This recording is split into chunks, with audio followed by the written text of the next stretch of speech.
Hey guys, so I'm just coming on here to let you guys know what kind of happened today.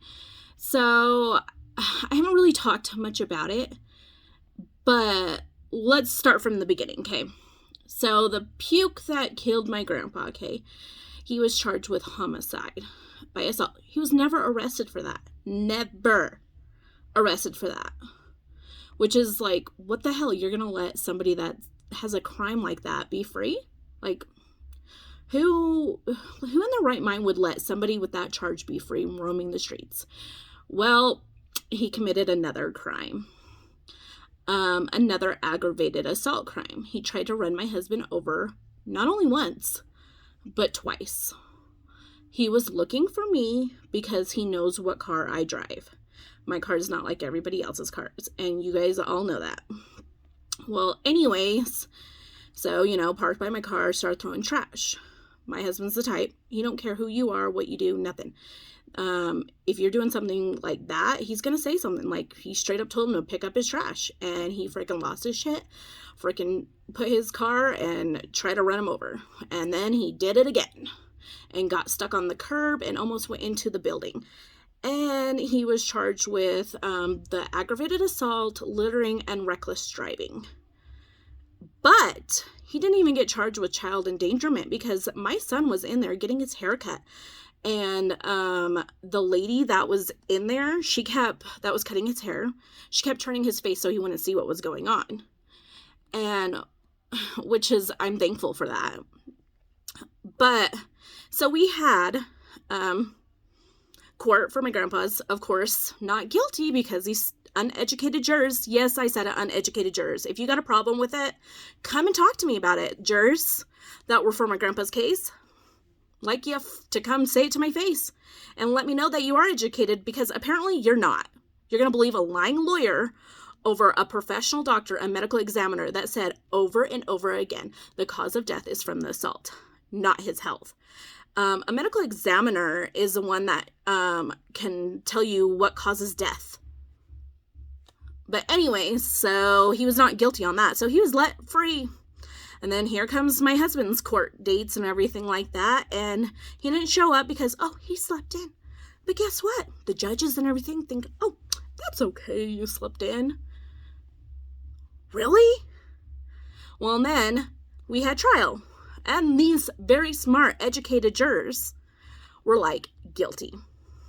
Hello, he's trying to kill my husband. Trying to kill him. And anyways, so then found guilty. Then today was sentencing. And this judge freaking said, well, you've been in here for almost a year. And so he's going back on my grandpa's case that was closed. So why are you considering my grandpa's case? Because that's closed. And since he's sick and he has problems, let him be free. Free? So he can go commit other crimes? Because the day that he was arrested for just the assault for my grandpa's and other warrants he had for his arrest for like animal cruelty charges and everything like that, the neighbor was like, he threatened to kick me in the effing nuts. But yet this judge freaking said that the victims are the reason why he's acting out and we are to be blamed for his actions. I'm sorry, but no. Whatever he does is because of what he decides to do. Nobody can control his actions and what he thinks and what he does. It's only yourself that can control yourself. So don't go there with that. And the judge felt so bad for him. And, because he was on Vietnam and everything like that, and he has problems with his brain and all that. And now he has, other issues. And it's like, you know what? My grandpa doesn't get a second chance at living. And you know what? I could have lost my husband and he wouldn't have had a second chance at living. But yet this puke can get away with murder, and now pretty much, it was aggravated assault. I would consider it attempted murder because he tried to run my husband over. And And it wasn't once, it was twice. He was doing it intentionally. And he was looking for me. We all know that. And what would have happened if it was me? What would have happened? Because he would always come into my work and harass me and always had to come and show his face, you know? And it was like a slap in my face, like showing me like, hey, look, I killed your grandpa and I'm still free. You know, it's sickening. This puke is disgusting. I am disgusted in the judge. I'm disgusted in his attorney. I'm just disgusted with it all. It was all mishandled and botched.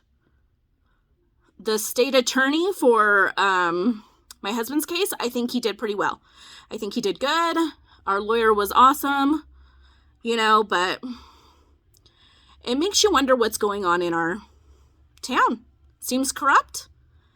And he's gotten away with so much. And yet he's still free to cause more crimes. Oh, and did I mention animal cruelty charges? Yeah, he likes to abuse his animals. So not only animals, human beings too. So it's like he's a danger to society. He needs to be off the streets before somebody else becomes his victim, or he comes after us again.